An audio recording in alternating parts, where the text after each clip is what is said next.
ఈ క్యారెట్ జాము పిల్లల నుంచి పెద్దవాళ్ళ వరకు ఎంతో ఇష్టంగా తింటారు. హాయ్ ఫ్రెండ్స్, ఎప్పుడూ మనం గులాబ్ జామున్, కాలా జామున్, రసగుల్లా ఇవే టేస్ట్ చేస్తాం కదా. ఈసారి డిఫరెంట్గా క్యారెట్ జామున్ తయారు చేసుకుని టేస్ట్ చేయండి.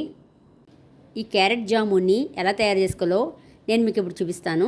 క్యారెట్ తీసుకుని దీన్ని ఇలాగా కట్టర్తో తొక్క తీసేసుకున్న తర్వాత చిన్న చిన్న ముక్కలుగా కట్ చేసుకుని మిక్సీ జార్లో వేసుకుని దీన్ని మెత్తటి పేస్ట్లా చేసుకోవాలి. తర్వాత స్టవ్ వెలిగించుకుని గిన్నె పెట్టుకుని నెయ్యి వేసేసుకుని మనం మిక్సీలో ఆడుకున్న ఈ క్యారెట్ మిశ్రమాన్ని ఇందులో వేసేసుకోవాలి. ఇలా వేసుకున్న ఈ క్యారెట్ మిశ్రమాన్ని పచ్చివాసన పోయే వరకు వేయించుకోవాలి. క్యారెట్ మంచి సువాసన వస్తుంది కదా. ఇప్పుడు ఒక గ్లాసు పాలు వేసుకుని సరిదంతా కలిపేసుకోవాలి. పాలు మరుగుతున్నాయి కదా, మనం ఈ గ్లాస్తో పాలు తీసుకున్నాం కదా, ఈ గ్లాస్ తోటి అర గ్లాసు కరాచీ నూక, బొంబాయి రవ్వ అంటారు కదా, సూజీ అంటారు కదా, అది అర గ్లాస్ తీసుకుని ఇందులో వేసేసుకుని కలిపేసుకోవాలి. నూక వేసుకున్న తర్వాత గట్టిపడిపోయి ఉండకట్టేస్తుంది. ఇలాగా తిప్పుతూ కలుపుకోవాలి. 2 నిమిషాలకే ఇది దగ్గర పడిపోతుంది. చూసారా, 2 నిమిషాలకే గట్టిపడిపోయింది. స్టవ్ ఆఫ్ చేసుకుని దీన్ని పూర్తిగా చల్లారబెట్టుకోవాలి. కొబ్బరికాయ ముక్కల్ని పైన లేయర్ అంతా తీసేసుకుని ముక్కల కింద కట్ చేసేసుకుని ఓ మిక్సీ జార్లో వేసుకుని మెత్తటి పేస్ట్లా చేసుకోవాలి.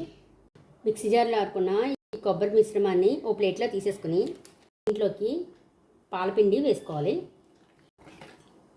ఈ పాలపిండి వేసుకున్నాం కదా, ఇప్పుడు ఇదంతా కలిసిలా కలిపేసుకోవాలి.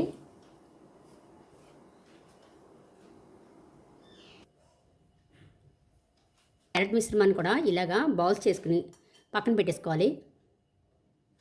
ఈ క్యారెట్ మిశ్రమాన్ని ఇలాగా బాల్స్గా చేసుకున్నాం కదా, దీన్ని ఇలాగా ఒకసారి ఫ్లాట్గా అనుకుని మనం కొబ్బరి మిశ్రమం చేసుకున్నాం కదా, ఆ బాల్ని ఇందులో పెట్టేసుకుని దీన్ని కవర్ చేసేసుకోవాలి.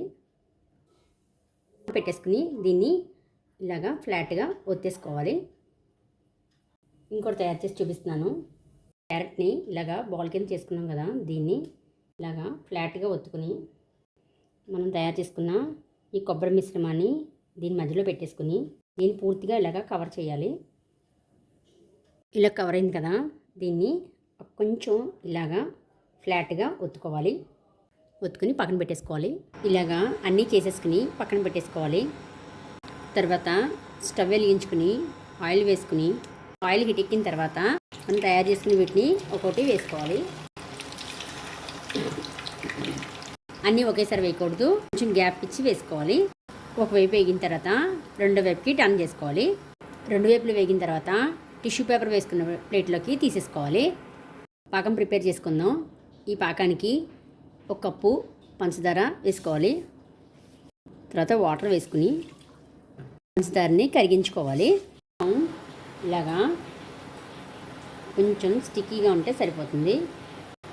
తర్వాత 1/2 స్పూను యాలకుల పౌడర్ వేసుకోవాలి. వేసుకుని ఇదంతా కలిపేసుకోవాలి.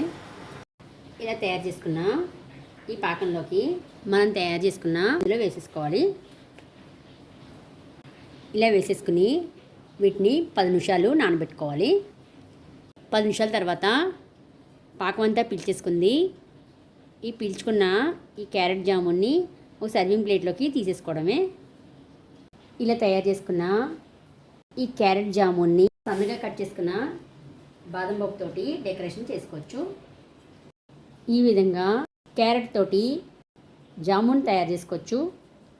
ఒకసారి మీరు అందరూ తప్పకుండా ఈ క్యారెట్ జాముని తయారు చేసుకుని టేస్ట్ చేయండి. చూసారా ఫ్రెండ్స్, ఎంత సాఫ్ట్గా ఉందో.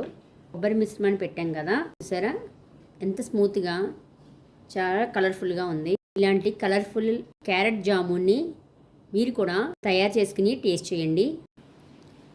ఈ క్యారెట్ జామున్ వీడియో కనుక నచ్చినట్లయితే లైక్ చేయండి. మీ ఫ్రెండ్స్ అండ్ ఫ్యామిలీ మెంబర్స్కి షేర్ చేయండి. మరి కొత్త రకాల వీడియోల కోసం నా ఛానల్ని సబ్స్క్రైబ్ చేసుకోండి.